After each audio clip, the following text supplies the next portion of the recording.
Hey, you are in the right place. Welcome to the Ridley Speaks podcast. Thank you to my returning listeners. I appreciate you for coming back and thank you for your support. And to any new listeners, thank you for giving me the opportunity to speak to you on this platform. Hey, you can find the Ridley Speak podcast on a lot of different platforms, including Podbean, Google Chrome, Pandora, iHeartRadio, Amazon Music, Spotify. Also find the Ridley Speak podcast on YouTube. If you want to check me out on Twitter or Instagram, the handle there is @RidleySpeaks. We have a great show set up for you today with special guest, former police chief, Jesus Eduardo Campa. So without further ado, let's get to it.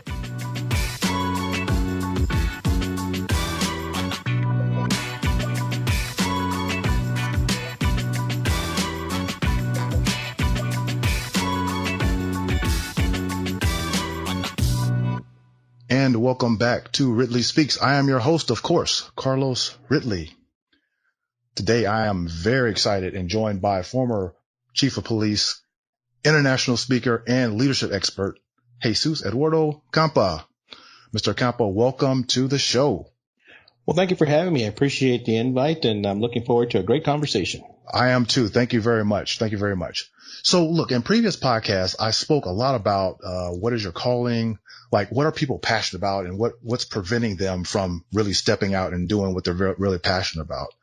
I also did an episode on leadership, and kind of the main topic about that was how are leaders promoting kind of a positive environment, whether it's at work, in their communities, or even in their families. You know, do they have a neutral mindset, or are they influenced by kind of the what's popular or what's, the hot item at the time? And are they changing their leadership style based on fear or being labeled? And an example of that would be like politics. So I'd love to touch base on that later. But for those of our listeners who don't know who you are, I want to give you just a little bit of time to explain who you are and what you do, and then we'll jump into some content after that. The floor is yours. Absolutely. Thank you, sir. Well, my name is Jesus Eduardo Campa. As you said, I was born in El Paso, Texas. I was born to a single parent, my mother, who usually worked 2 to 3 jobs to keep a roof over our head. My father left when I was about a year and a half. Actually, I was raised by my grandmother. I'm fluent in both English and Spanish. I began my law enforcement career in 1994 with the El Paso County Sheriff's Office, and 20 years later retired as the chief deputy of the Law Enforcement Bureau. I retired to become a chief of police at Hector County Independent School District, which is in Odessa, Texas. I was there for a while, then went on to an East Texas community to become a chief of police. So there was a very racially motivated agency. I was brought in to bridge the gap and fix the culture there.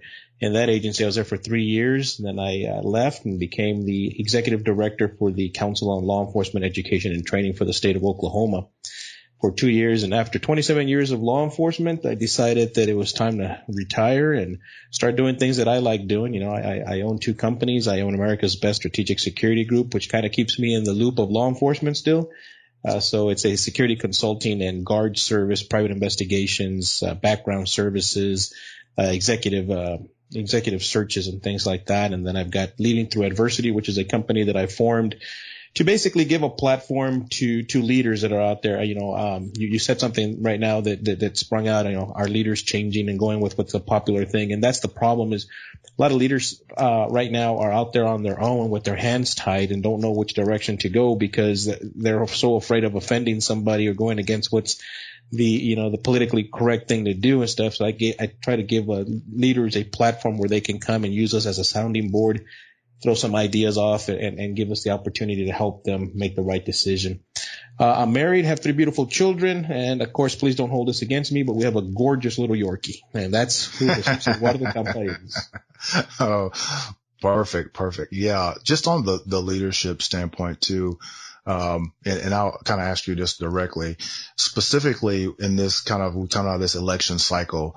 And do you feel like it's tougher for leaders to kind of lead in kind of this political jambalaya that we're currently in? Absolutely. I think it's become really hard for leaders to lead probably within the last 10 years. I know I've been in leadership roles for the last 50, in actual traditional formal leadership roles for the last 13 years and, the last 10 years, there's been a lot of adversity towards leaders. I mean, it's just, when you're the man at the top or the woman at the top, the world kind of just closes to you and you're basically out there on an island on your own. Because regardless of whether you have a very good supporting staff, such as your employees and stuff like that, you're still the leader of the organization and you're the person who makes the popular and unpopular decisions. And I think that a lot of those decisions are now being driven by what the political popular agenda is, whatever that may be for the day, Sure. Yeah. I've always said, if you try as a leader, if you try to appease everybody, you're still going to leave. Someone's going to be feel like they're left out. Right. We have this thing that we always say that if you want to be a leader, then go out and lead.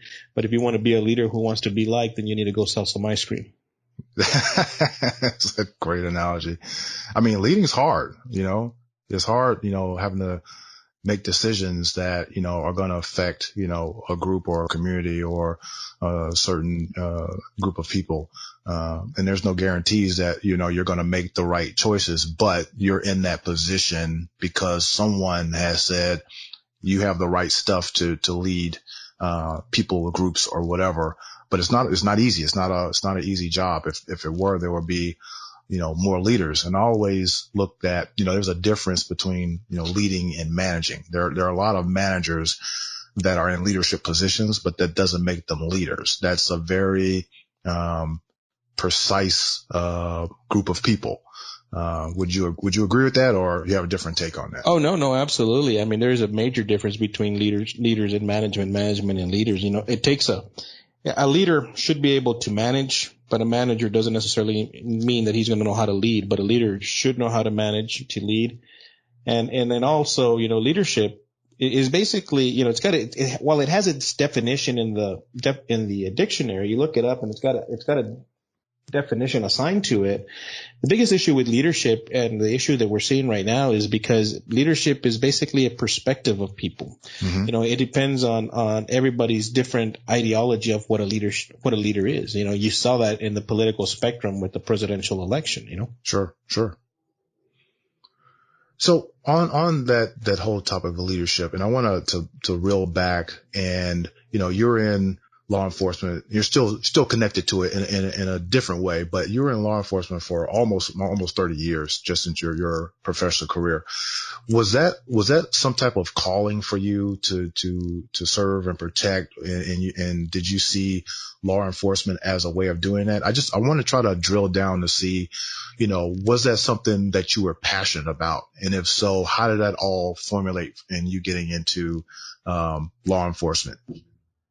Yeah, absolutely. I think it was a calling. I mean, what happened is I wanted to become a police officer because my uncle, who eventually ended up being my father figure that I looked up to, he was a police officer. And, his morals and ethics were always on the right track of doing the right thing, and I became a police officer because I always thought that I was going to be able to change the world and make a difference, by putting the bad guys away and all that good stuff. I grew up in a poverty ridden neighborhood and stuff like that. And I always thought that, I would like to be the guy, not only the guy that's going to go in there and arrest the bad guys, but I also wanted to be able to provide a safe place for kids to play and women to walk the streets and men to do what men do. And I thought that by becoming a police officer, with the right idea of, procedural justice, of treating people the way I wanted to be treated and moving things forward and having a community policing strategy in place was going to be the way to do it. So, as I developed my career, I had a sheriff who pinned my badge on me back in 1994. He pinned the badge on me and he said, Jesus, I want you to take this badge and please don't ever do anything to tarnish it and always do the right thing because it's the right thing to do. Sure. So I lived my life that way, and yeah, absolutely. So I definitely think it's a calling. I mean, I still miss it. I've only been gone for about a month and a half, and I'm sitting there going, God, I'd love to get back into it if the right opportunity came up. Right.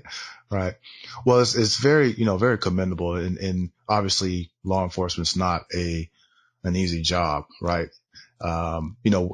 Staying on the kind of the political side, there, a lot of talk about defunding police, has been heavy in this political cycle. What is your take on just, just the communication or the thought process of quote unquote defunding police. How disadvantages that, what are your views? You don't have to get into any deep, but like, what would that look like? And is it the fact of defunding police, or maybe, relooking at the curriculum in which police officers are trained would be more beneficial than quote unquote defunding? Well, for anybody out there who thinks that this defunding police movement is something new, it really isn't. I mean, if you actually go back to the mid 60s, early 70s, mm-hmm. I just watched the movie the other day, Judas and the Black Messiah. Yeah. They're talking about defunding the policing way back then during the Black Panther era, and you saw the different minority groups come together. And I think right now what politicians are doing is they're using the word defunding as the political word of the day, because it's sounds cool and it's going to help get them elected in some areas. Right. But what they're really talking about in reality, when you sit there and you look at it, what they're really talking about doing is reallocating. So what the first thing they need to do is stop using the wrong word. Because, right. They keep saying, we're going to defund you. Well, no, you're not. You're going to reallocate funds. And here's the issue with that.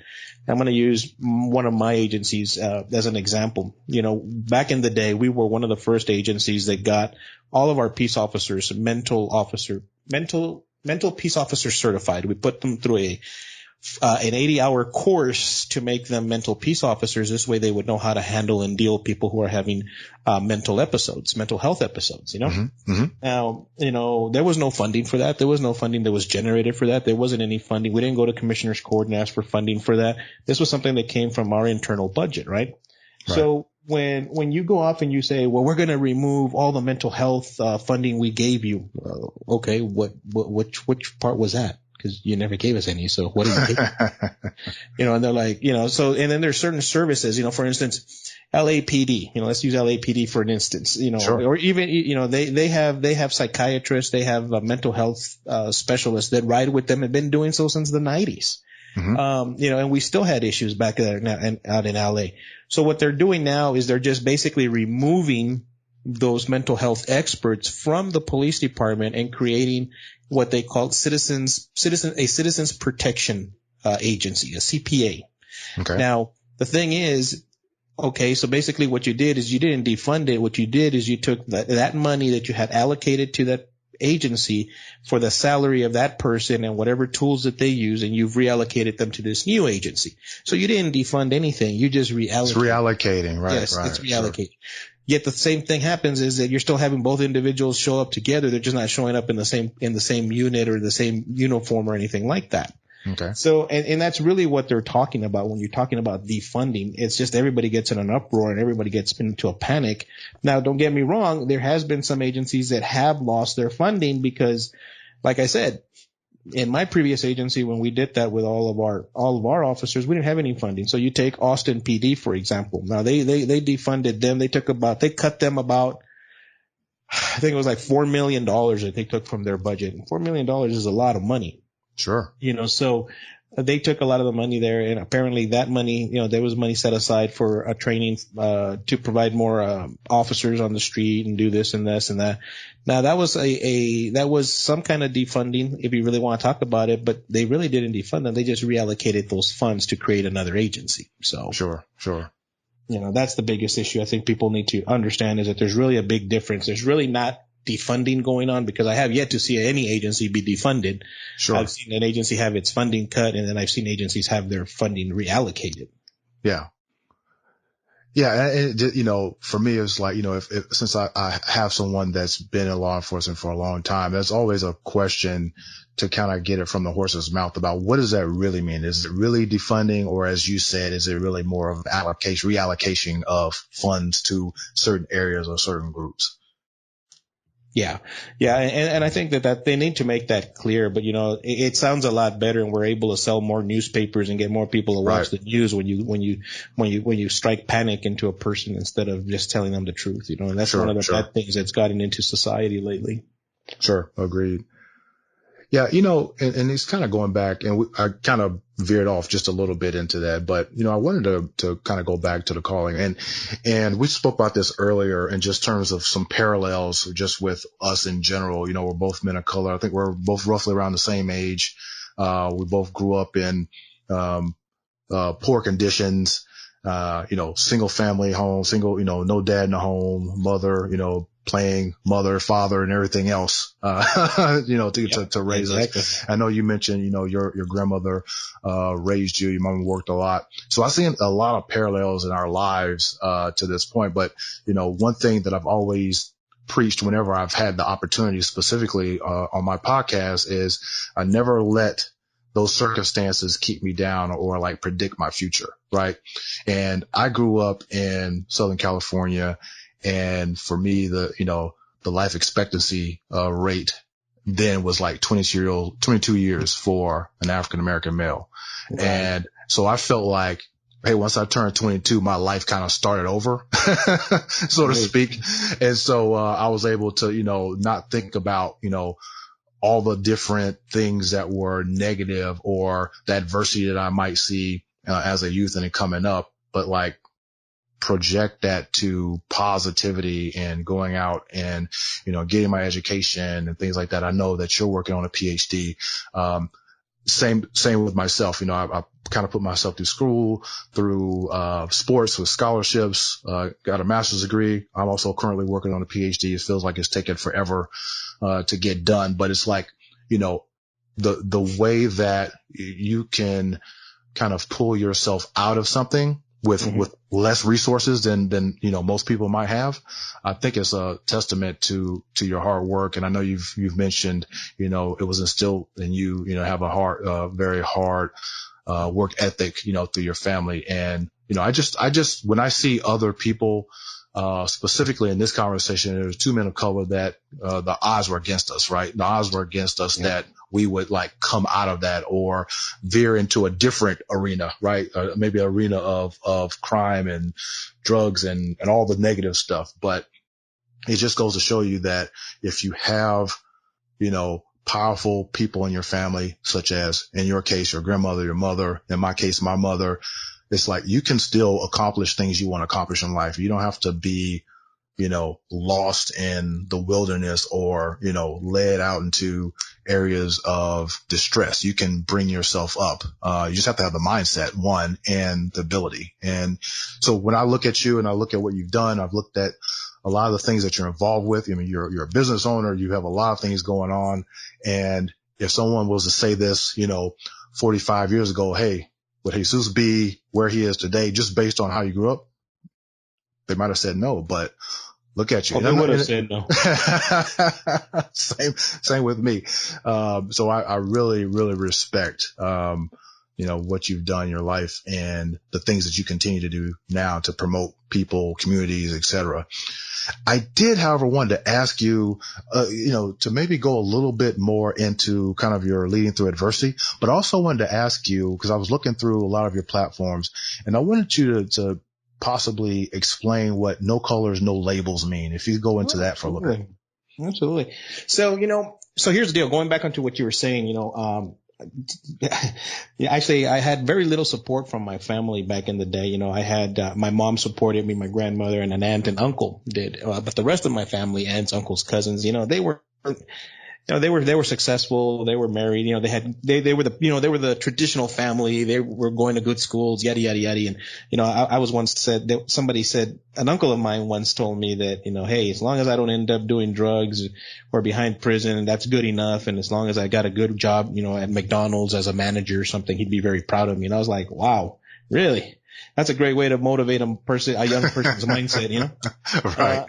Luckily, I didn't let that affect me, and I decided that I was going to move forward. And you're right, adversity is all around us, and that's the whole thing is leading through adversity. That's why I started it, is because my life has been just one adversity after another, and I'm not going to get on the violin and start playing woe is me, because there's been a lot of people who have had worse things that happened to me. Because when you compare the things that have happened to me to some of the things that have happened to other people, it's like, whoa, really? Yeah. You have no reason to cry, right? Sure. So that's what we created Leading Through Adversity, was just that, you should never give up. You have a vision. It's your vision. Don't let anybody define who you are. You define who you are. It's your vision. It was given to you. You make it happen. Shut out the noise. Don't listen to the haters. You keep moving forward.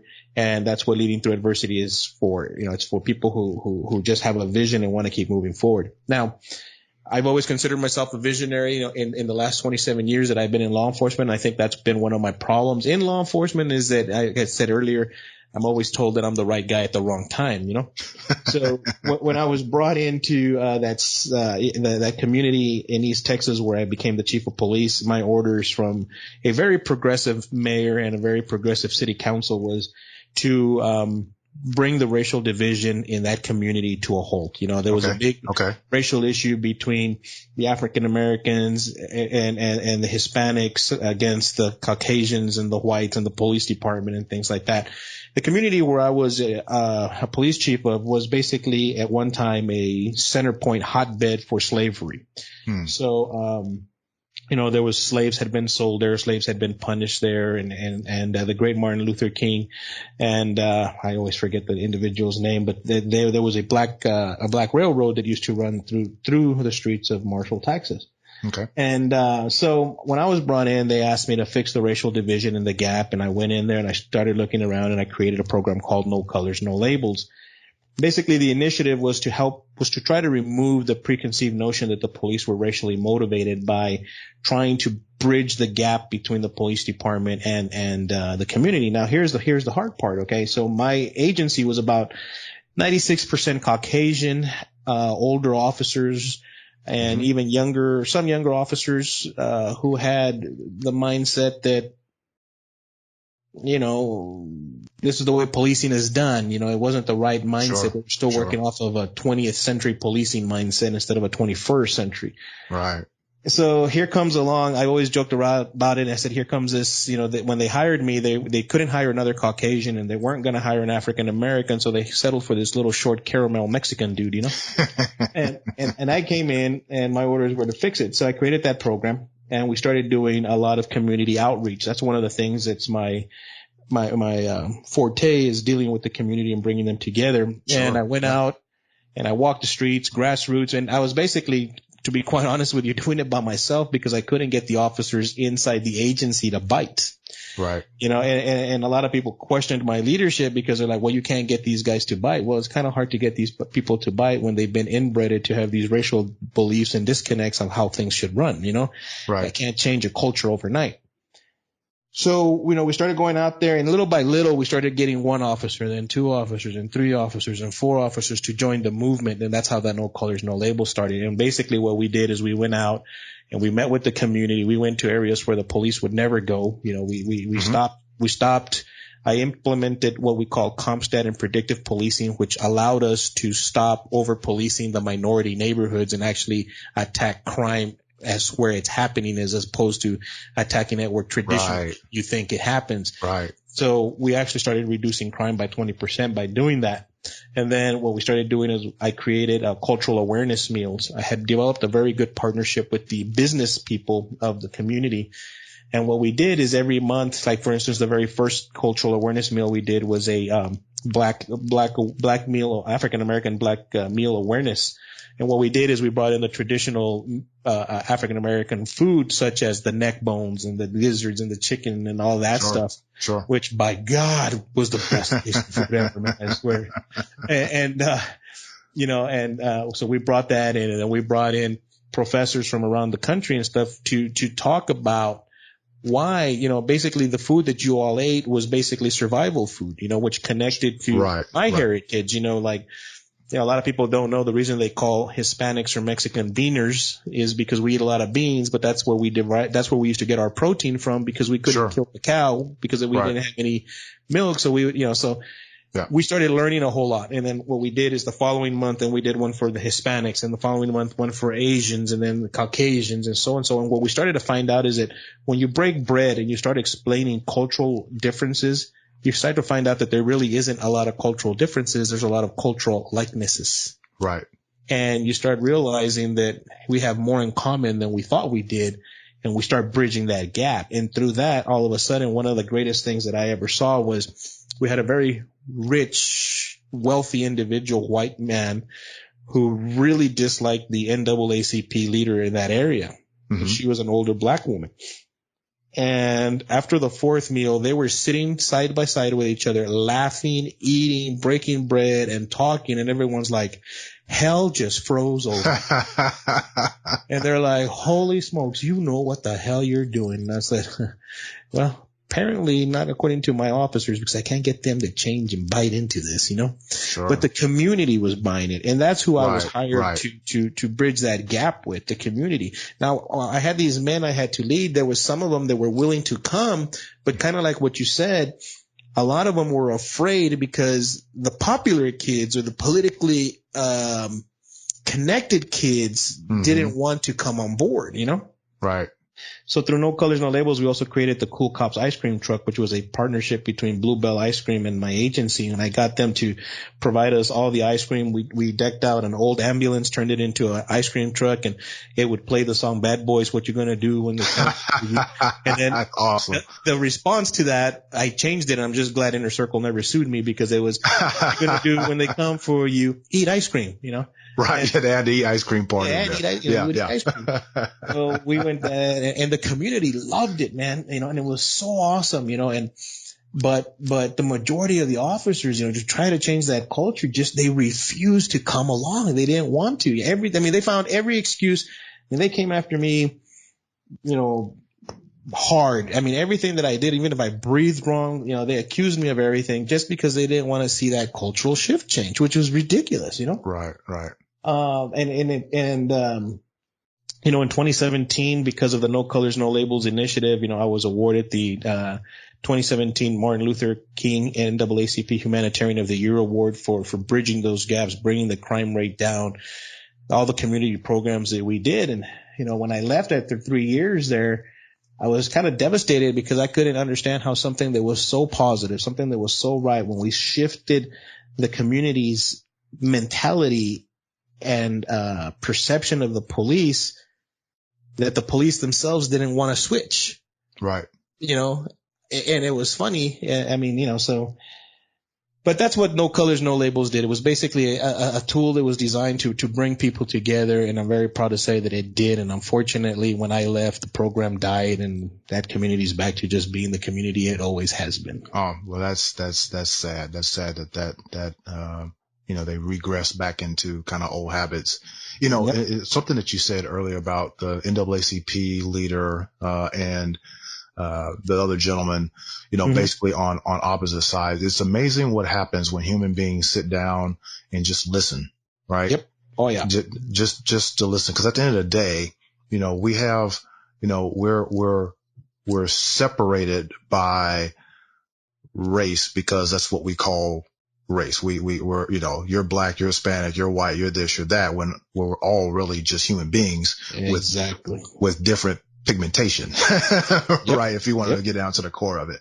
But it's amazing how if you just listen to people, if you just stop for a second and get out of your own way and listen to what either people are dealing with, what they've dealt with, and just empathize and just listen, it's amazing how much can get done and how people can come together. You know, sitting down, breaking bread is one of those things that brings people together.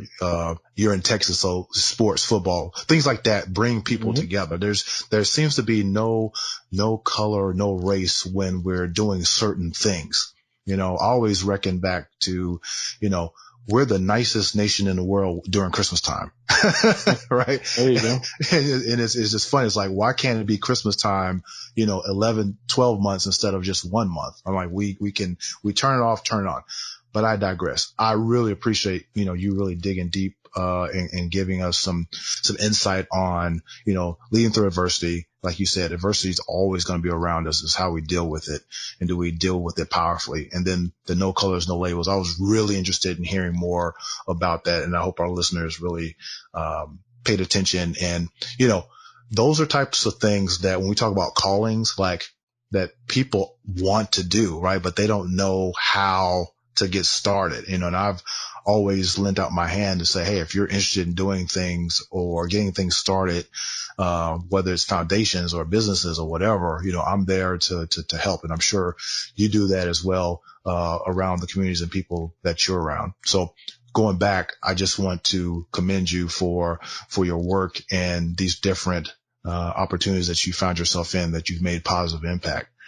But hey, I want to make sure that if people are interested in you, any of the services you provide, any of the platforms you're on socially, I want to give you this chance, this platform, to let everybody know where they can get in touch with you or the platforms you're on. So you have the floor for that. Well, awesome. I appreciate it. Yeah, definitely. So you can definitely find me, if you want to find out more about me, bring me on as a keynote speaker or talk about adversity, you can always hit me up at JesusEddieCampa.com. That's JesusEddieCampa.com. Or you can visit our website at our other website at Leading Through Adversity, and see our services that we provide for developing future leaders and developing the leaders of tomorrow, today, and all the strategic planning and stuff that we do through Leading Through Adversity. So that's leadingthroughdversity.com. And of course, I want to really plug the our Instagram that we just started, and it's growing little by little, but we really want people to come out to leading_through_adversity_ there at Instagram. Give us a follow, give us a like. We would really appreciate it. We're trying to grow that. We're in the works of creating our YouTube channel, also our podcast, Leading Through Adversity. If you all would take a listen to that. We have some really good guests and stuff like that. So, yeah, great stuff. Mm-hmm. Yeah, thank you. And then, just want to pitch my book. I have got a book that's coming out July 4th, it's ready to go, and it should have been out sooner. Unfortunately, I wanted to do it. I want to launch it out on July 4th because that's kind of like that is Independence Day, but it's also my Independence Day. And that's the day the book's going to come out. And where I talk about, it's called Unmasking Leadership, and I talk about all the issues that people are afraid to talk about when it comes to leadership, and that's, having your hands tied by those that hired you to do the job. Sure. Perfect. Hey, and I also have a lot of listeners on LinkedIn. What is your, just to make sure that people that hear this can find you on LinkedIn as well, what's your LinkedIn? Yeah, absolutely. So if you just go to LinkedIn and look for Jesus Campa, that would be me, and you'll see a St. Petersburg address on there. I need to change that. I haven't lived in St. Petersburg anymore. But it's Jesus Campa, Executive Vice President of Security and Safety. That's me. Give me a like, add me onto your network. I'd love to connect, and absolutely, thank you. Perfect. Well, again, thank you for being on the show. Really appreciate it. Had a great time. I want to thank my listeners for listening to the Ridley Speak podcast. Please check out Mr. Campa. Okay. He is doing great work, has a lot of resources. So if you need anything that he has, please check him out. Well, again, that is all the time we have. Great show. Thank you for listening in. Please come back to the Ridley Speak podcast. And like a thief in the night, I'm out.